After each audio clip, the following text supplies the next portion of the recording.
So, hello everyone, I am Konstantinos, I am project lead of Axwell Productions, and I'm going to be presenting you Izcalli of the Wind, which is our capstone game, and let's go in our visual target video.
This was our visual target video, and now I'm going to be presenting what you saw is about.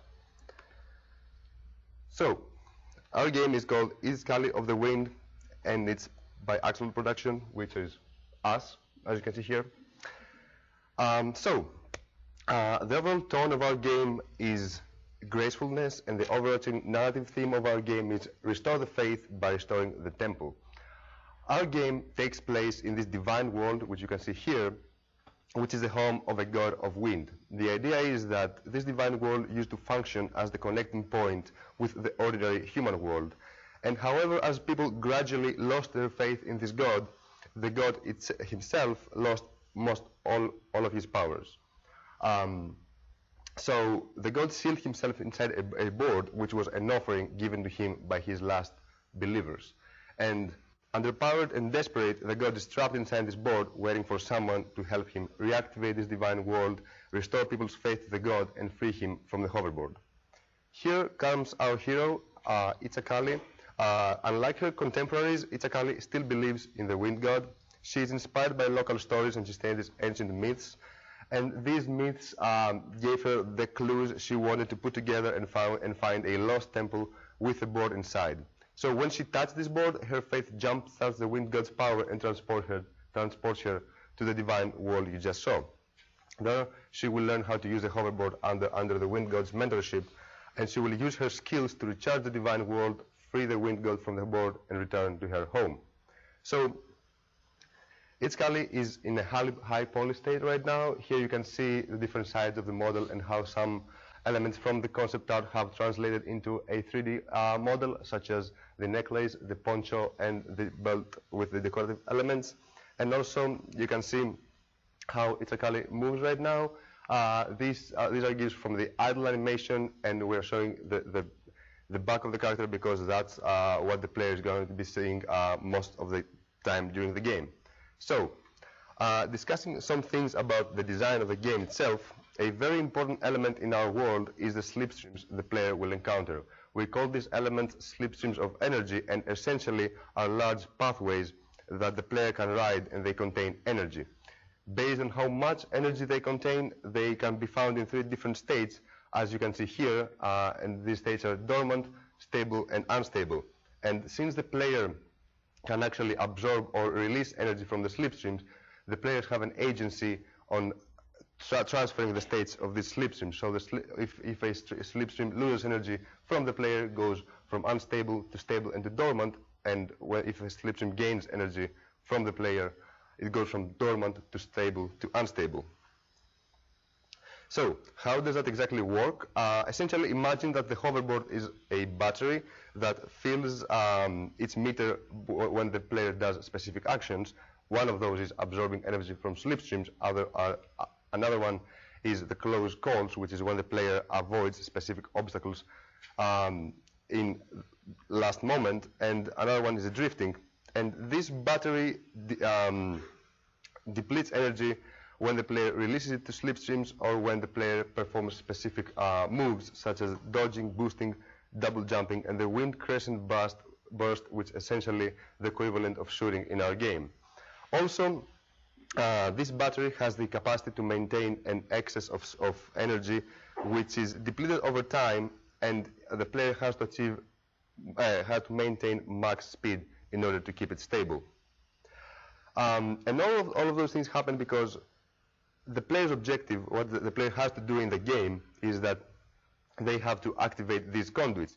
The conduits are essentially the focal points of each major island in this game that harness energy from inside the island. And when the players activate these conduits, the power to each island is restored, and a next pathway is open, and a pathway is open to the next island. And how the way the player interacts with these conduits right now is divided into 2 categories, 2 different trials that have different that require different skills. The first type of trials is the timed one, and essentially, after engaging with this trial, the player must navigate the environment swiftly, avoiding obstacles, and return to the seal within an allotted amount of time to complete the trial. So it's more like a timed race where the player will have to use all of their abilities to get back to the first point as fast as possible. The second type of trial is what we call payload trials. And in this case, there are specific seals that, as you can see here, require a specific amount of energy that is more than the standard capacity of the player's hoverboard. So in order to do that, the player will have to fill up the excess energy meter the hoverboard possesses, and try to maintain this energy throughout their journey to the seal, where they can go and release this energy in the seal. So, as you can see here. So the idea is that the player will have to harness that energy, but not spending during their journey, but spending to the final location. And these are the 2 main ways that the player will activate those conduits, and these will have a huge impact on the environment as well. Speaking of environment, let's see our progress in terms of art.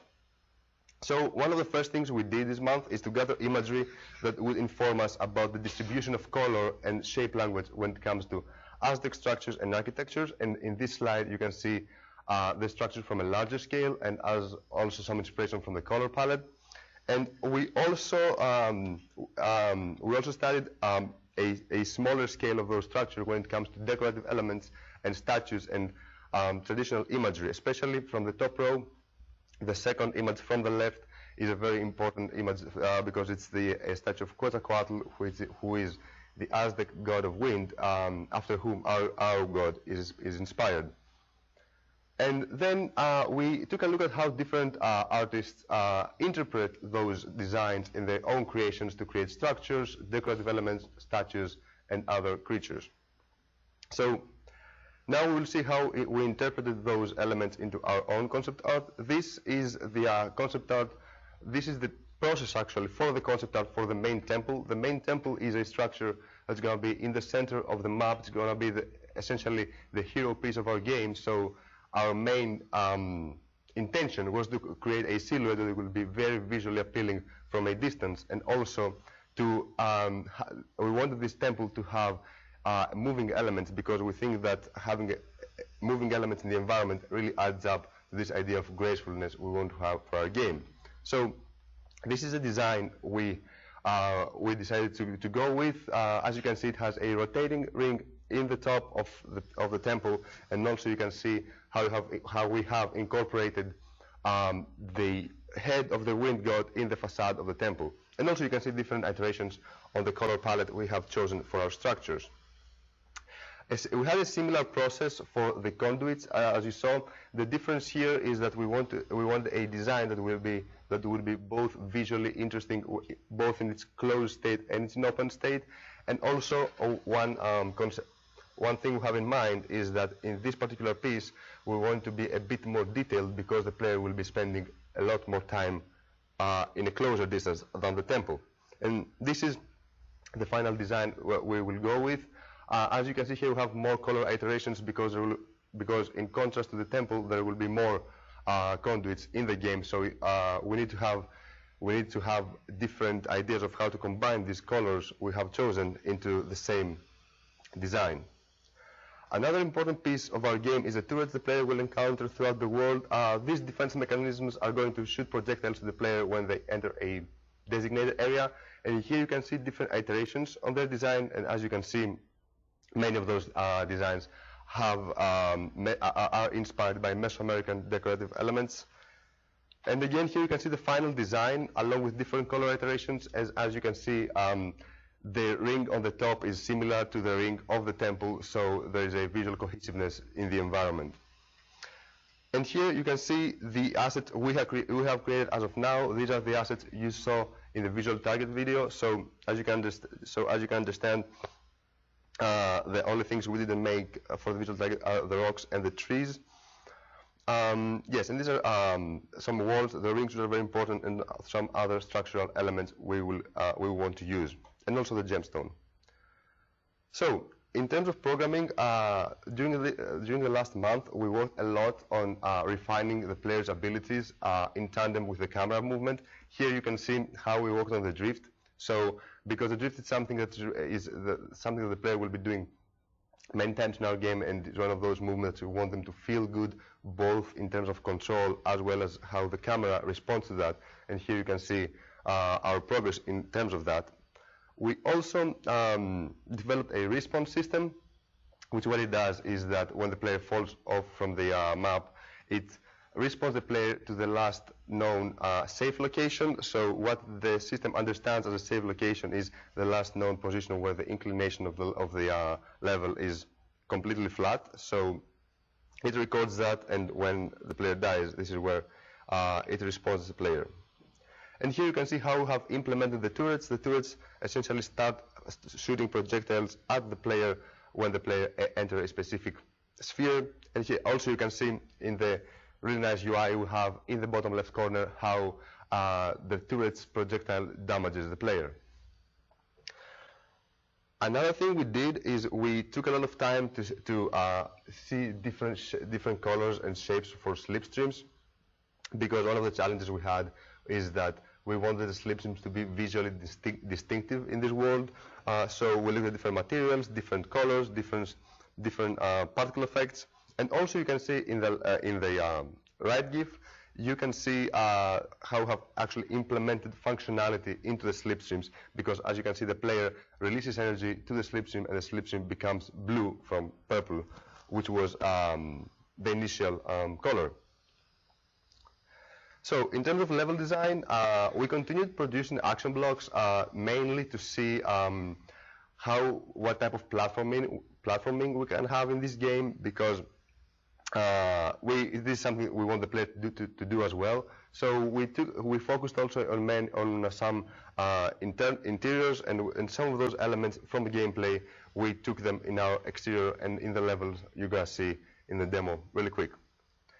And now I would like to welcome Taylor to say some things about our metrics. Go. Hello. So during our last update, we talked about the distribution of our hours between the 2 weeks of our sprints. This is the hours that we had for our last presentation, and we had the 30-70 split, which was not our ideal 50-50 split. Since the last update, we've had 2 sprints, both of which have shown some improvement. In both Sprint 2 and 3, we had about a 40-60 split between the 2 weeks. It's still not the ideal 50-50, but we can see that we're making progress, and we're happy to have that improvement. So over the last month, we collected the data we need to have data-driven estimates for our production. So looking at level design, we started with this level layout that we have for our first level. This took about 24 hours. We estimate that for future levels, our layout process, including the white box like this, will take about 30 hours. We also did a handful of action blocks. They average to be about 10 hours each, and moving forward, that's how much time we're going to allocate, 10 hours for each action block. And then for set dressing and lighting for our visual target area, that took 25 hours. That area is smaller than a full level will be. However, it's more densely dressed than a playable area will be, and it also required a little bit more experimentation in terms of the set dressing. So we estimate that a level about the size and complexity of level 1 would take about 120 hours to set dress. So that being said, if we assume that we're going to have about 3 action blocks per level, we estimate that each level will take 180 hours to complete. So given the number of level designers we have and the work days for each given milestone, these are the hours we have for level designers. With our 3 months of production, we have enough level design hours to create 4 levels with an additional 72 hours available to expand some of those or invest in an additional smaller level. Our last 2 months are going to be used for alpha, so that time will be spent refining and polishing the levels created during production. We did a similar thing with our art assets. So we have a couple of animations that we did in the last month. The average amount of time spent on the animations were 8 hours. We estimate allocating 10 hours per animation moving forward. They are pretty unique because they're on the hoverboard, so we're given some good time for that. Also, in this last month, we created some large 3D assets and some medium-sized 3D assets. Our medium assets had an average of 10 hours, and our large asset took about 16. Moving forward, we're going to allocate 10 hours for medium assets and 15 hours for larger assets. Our assets are pretty detailed, so they require that time. Also, like the level design, we took a look at how many total hours we would have. Our artists will continue to create assets through the first month of alpha. During our second month of alpha and the final month of work, our artists will continue refining and polishing. With the 4 months of art production, we have enough 3D hours to create somewhere between 89 and 147 3D assets. That depends, of course, on the size and complexity, 89 being large complex and 147 for medium and less complex. And then with the animation hours we have, we can create up to 24 animations. I also want to talk about our future plans. So this chart shows a general overview of our plan for the capstone process. It's broken up by art, programming, and production. On the top, you can see the different milestones that we're going to be working with. We are going to be moving to critical path for our production instead of Scrum, so we're not planning in sprints. We're just thinking about what our goals will be for those milestones. So for example, looking at the character, it's going to be completed by the next status update and then continued to be animated throughout the capstone process. Environment assets are going to be created in parallel with what's necessary for the levels. Our programmers are going to continue to make continuous incremental progress in movement, combat, player, character issues as well. They're also going to be making playtesting tools for us. Playtesting, we're planning on doing 1 session per milestone. The first 2 are going to focus on the feel of the mechanics and the overall quality and enjoyment of the game itself. And then for level design, the development of the levels will be offset to allow different parts of the level design pipeline to progress simultaneously. And demo time. Yes. Alright, so now we'll be moving on to our demo. This is a mechanical demo that we have set up. So coming back to our old scene, we'll load in after I turn on my controller. Can't hear you. Let us turn it down.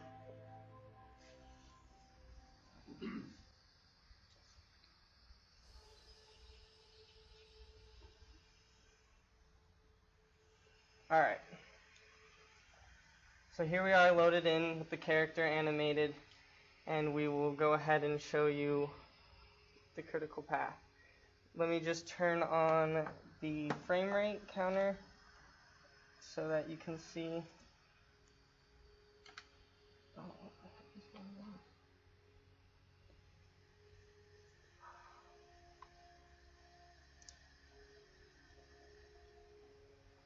We are going to just quickly restart, I think, because it was on for so long.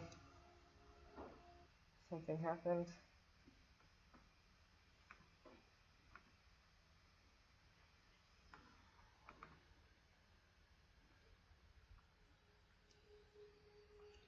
It's right.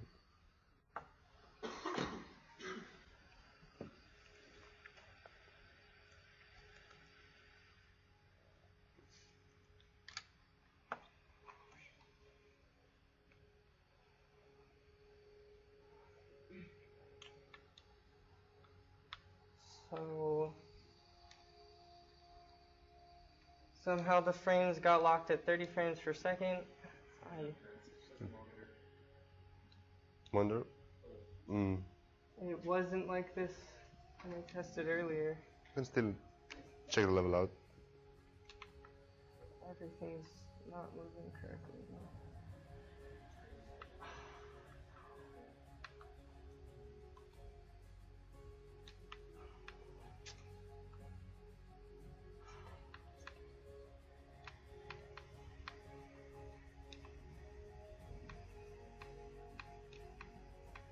Let me quickly just try reconnecting to the projector, and we will try one more time.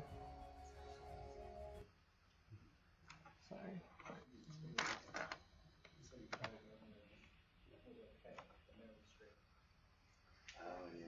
Oh, it's streaming. Oh, it's the streaming? Okay. This is a little.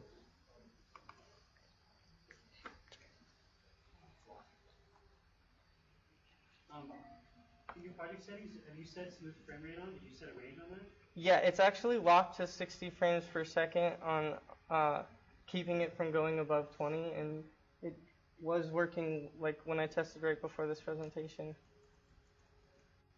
But for some reason it seems to be locking at 30. Okay, we can still see the level. Yeah, it could be a streaming VSync.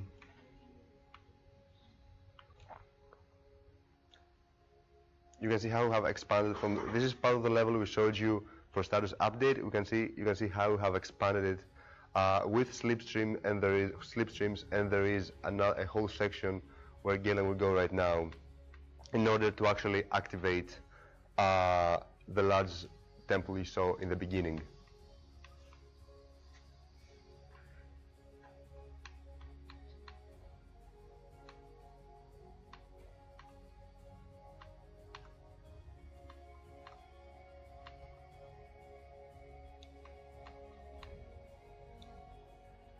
Because we have done a lot of work actually refining the movement character's abilities throughout this month. and there is no better way to show that than a demo.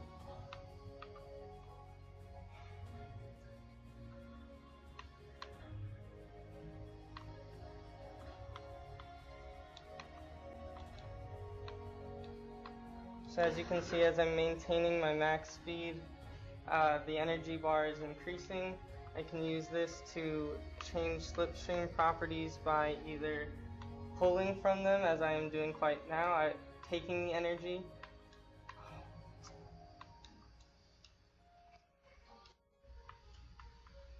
And as I took the energy, it changed, and I actually don't move as quickly, but I can actually pour the energy back in, giving myself extra speed.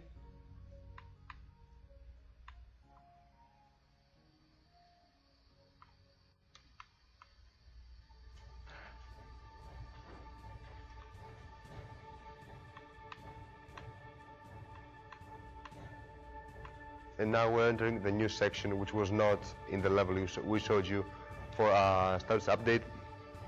You will see practically all of the features have implemented in one place.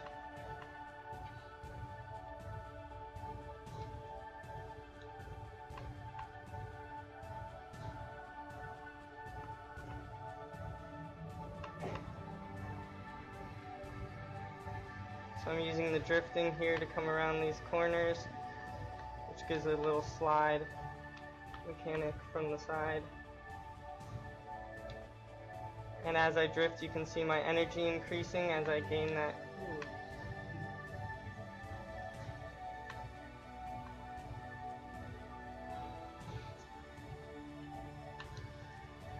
If I run into things like that, I'll take damage. Our health then slowly refills. It's essentially a meter of balance as you keep the player moving, and on the board they will regain health so that they stay on it.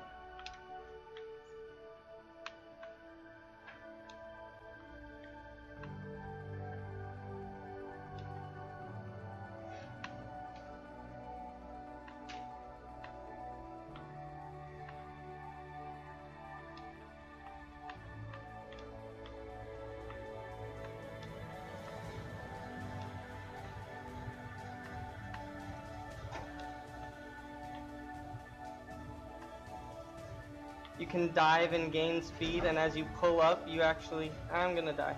No, you don't. You can die. I did.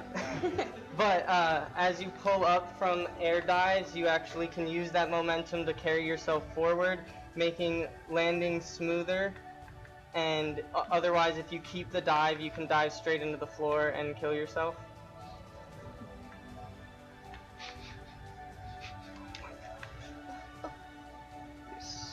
Nice. No, those are it. Okay. You got this.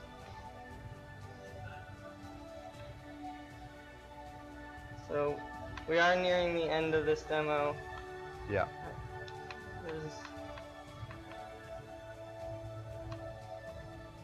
Nice.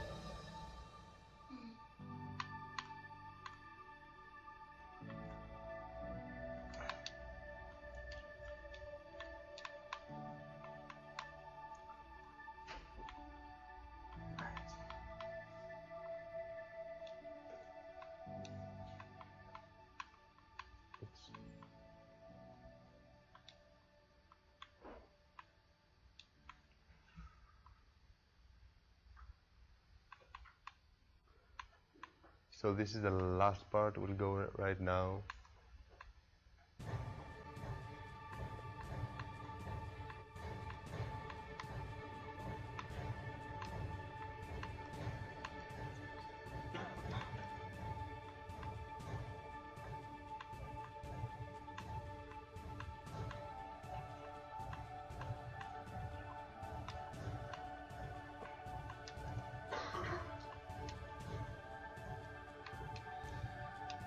So usually as leaving slipstreams, it's a good idea to pull energy so you can replete what you've used.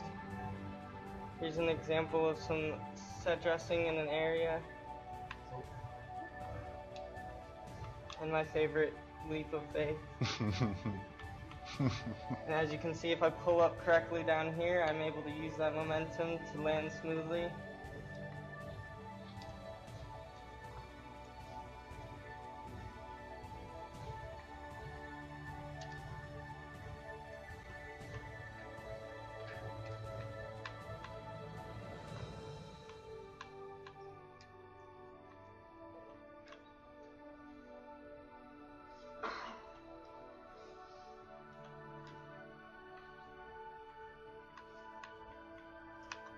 I can dodge these bullets using some of my expended energy. If I run out, I can pull it from the slipstream.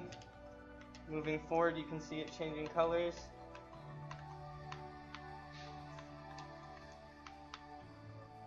And this is where we finish this trial.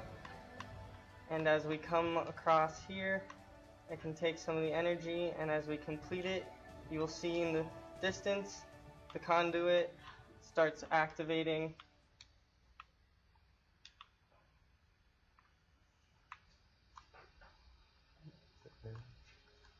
Nice. And there we go. That is our demo. That's it.